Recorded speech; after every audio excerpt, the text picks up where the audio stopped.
اعوذ باللہ من الشیطان الرجیم بسم اللہ الرحمن الرحیم السلام علیکم ورحمۃ اللہ وبرکاتہ۔ امید ہے آپ سب خیریت سے ہوں گے۔ اللہ تعالیٰ آپ کی تمام پریشانی بیماریوں کو دور عطا فرمائے اور آپ کی تمام جائز دعاؤں کو قبول عطا فرمائے۔ تو دیکھیں سبق نمبر 20 ہمارا کمپلیٹ ہو گیا تھا، سجدہ سہو کا پورا طریقہ سب کچھ، اس میں اس کے سوال آ گئے تھے۔ اگر ان سوالوں کے جواب آپ کو نہیں ملے تو میں بتا دیتی ہوں۔ سوال نمبر 1، سہو کے معنی کیا ہیں؟ اب دیکھیں سہو کے معنی ہیں،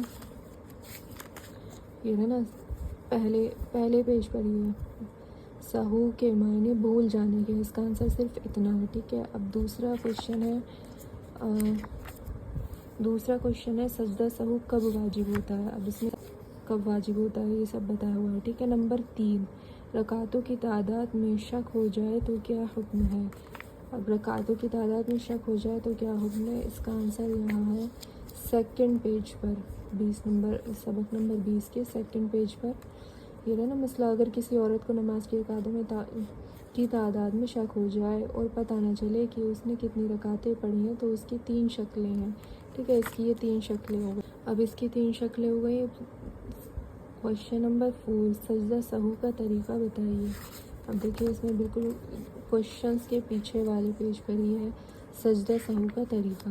نمبر 5، نماز میں ایک سے زیادہ سہو ہو جائے تو کتنی مرتبہ سجدہ سہو کریں گے؟ نمبر 5 کا آنسر، اگر نماز میں ایک سے زیادہ سہو ہو جائے تب بھی ایک مرتبہ سجدہ سہو کرنا کافی ہے، ٹھیک ہے۔ اب دیکھیں یہ میں نے آنسرز کے ٹک لگائے ہوئے ہیں، اگر آپ کو لگانے ہیں تو لگا لینا، اگر آپ کے پاس کتاب نہیں ہے تو آپ اسی طرح پڑھ لینا، پڑھنے سے ہی سمجھ آ جاتا ہے۔ یہ اتنا آسان ہے دنیات کا کورس، بہت زیادہ، ٹھیک ہے۔ اب ہم پڑھتے ہیں سبق نمبر 21 پر۔ سبق نمبر 21 کیا ہے؟ نماز کے مفسدات۔ اب دیکھیں مفسدات کیا ہیں؟ ایسی چیزیں جن سے نماز ٹوٹ جاتی ہے، ٹھیک ہے۔ نمبر 1، نماز کی حالت میں بات کرنا، جان کر ہو یا بھول کر، تھوڑی ہو یا زیادہ۔ نمبر 2، نماز کے باہر والے کسی شخص کی دعا پر آمین کہنا۔ نمبر 3، کسی درد یا تکلیف کی وجہ سے کرہانا یا آؤ یا اف کرنا، ٹھیک ہے۔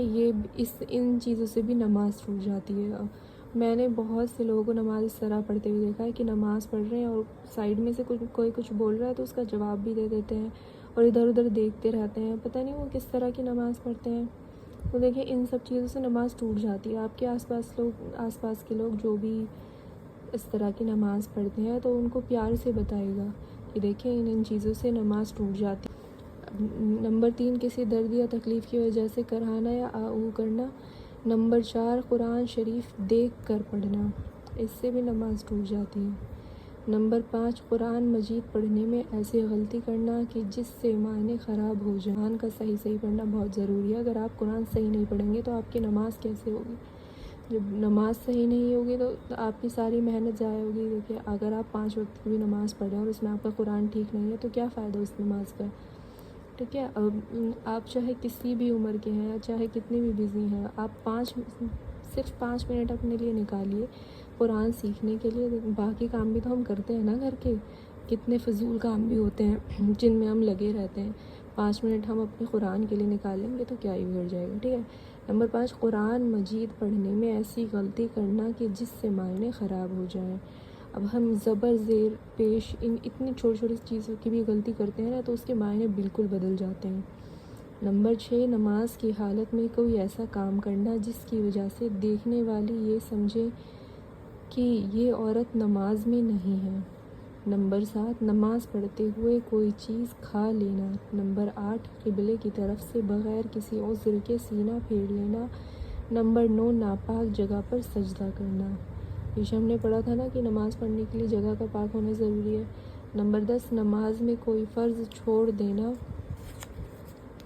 اور نمبر 11، امام کی جگہ سے آگے بڑھ جانا۔ اس کے سوالات آ گئے ہیں۔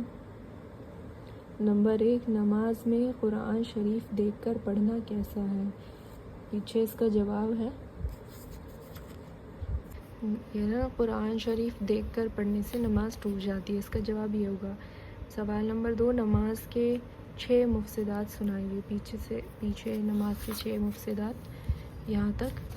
اور نمبر سوال نمبر 3، نماز میں فرض چھوٹ جائے تو کیا حکم ہے؟